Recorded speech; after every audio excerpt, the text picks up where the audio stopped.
എടോ, നമ്മുടെ ആ മാഷ് രാവിലെ എങ്ങോട്ട് പോയി? ഓരോരോ കാഴ്ചകൾ കാണാൻ പോയതാ. ഇവിടെ എത്രയോ പേർ വരുന്നു. ചില മുഖങ്ങൾ നമ്മുടെ മനസ്സിൽ നിന്നും പോകില്ല. ഒരു കാലത്ത് കുട്ടികളുടെയും അധ്യാപകരുടെയും പ്രിയങ്കരനായിരുന്നു. ചെയ്യാത്ത കുറ്റത്തിന് അധ്യാപകരിൽ നിന്നും കുട്ടികളിൽ നിന്നും മാനസിക പഠനമില്ല. ആ മനസ്സ് അന്ന് തകർന്നു.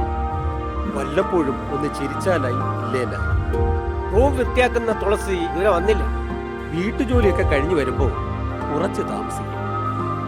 ഞാനിത്തിരി താമസിച്ചാലേ ഉള്ളൂ കുഴപ്പം.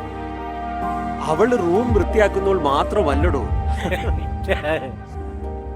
എനിക്ക് അത്യാവശ്യമായി ഒരിടം വരെ പോകാം. ശരി.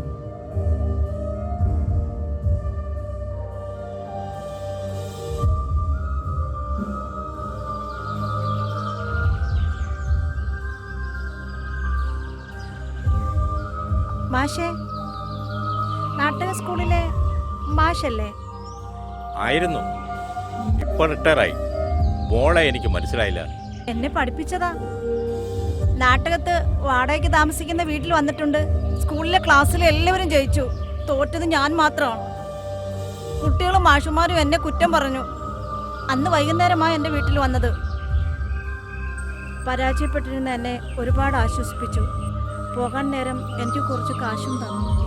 അന്നാ എനിക്ക് മനസ്സിലായത് ഒരു സ്കൂളിലെ മാഷായാൽ എങ്ങനെയുള്ള ആളായിരിക്കണമെന്ന്. അത് പ്രവൃത്തിയിലൂടെ കാണിച്ചു തന്ന ആളാ. ഇപ്പോ എങ്ങോട്ടാ? ജീവിക്കാൻ വേണ്ടിയുള്ള യാത്രയില്ല. വീടുകൾ തോറും ഓരോ സാധനങ്ങൾ വിറ്റ് ജീവിക്കും. രാവിലെ ഓരോ കാഴ്ചകൾ കാണാൻ വേണ്ടി ഇറങ്ങിയതാ. ഇവിടെ വരുന്ന ഓരോരുത്തർക്കും മനോഹരമായ കാഴ്ചകളാ. അവർ മനസ്സ് നിറഞ്ഞുമാ പോകുന്നത്. പക്ഷേ ഇവിടെ ഉള്ളവർക്ക് കുടിക്കാൻ നല്ല വെള്ളം പോലും ഇല്ല. ഞാനിവിടെ റിസോർട്ടിലെ താമസം.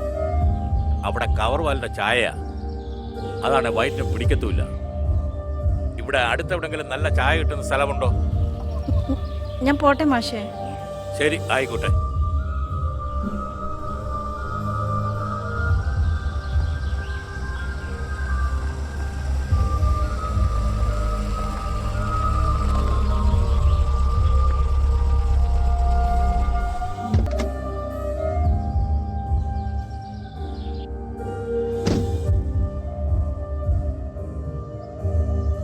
എവിടേക്കാണെന്ന് പറഞ്ഞാൽ അവിടേക്ക് ഞാൻ കൊണ്ടുപോകാം.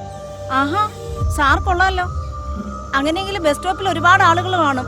അവരെ എല്ലാം കൊണ്ടുവിട്. ഞാൻ പ്രതീക്ഷിച്ചതുപോലെ അല്ലല്ലോ. തനിക്ക് തമാശ പറയാനും അറിയാം ഇല്ലയോ? ഞാൻ ആഗ്രഹിച്ചതൊക്കെ നേടിയിട്ടേ ഉള്ളൂ. അത് ഏത് വഴിയിലൂടെ ആയാലും. എന്നാൽ ആദ്യമായിട്ട് നിങ്ങൾ ഉണ്ണിമായുടെ മുന്നിൽ തോൽക്കും. ആഗ്രഹിച്ചതിട്ട് നേടുകയുമില്ല. ആഗ്രഹിച്ചത് നേടാൻ വേണ്ടി നിന്റെ മുമ്പിൽ തോൽക്കുന്നതിന് എനിക്ക് മടിയൊന്നും. അല്ല, ഈ ബാഗും തൂക്കി നടന്ന നിനക്ക് എത്ര രൂപ ശമ്പളം കിട്ടും? അതിന്റെ ഇരട്ടി എന്റെ റിസോർട്ടിൽ വന്നു നിന്നാൽ നിനക്ക് നേടാൻ കഴിയും. ഇനി മേലാൽ ഇമ്മാതിരി വർത്താനോട്ട് എന്റെ അടുത്ത് വന്നാൽ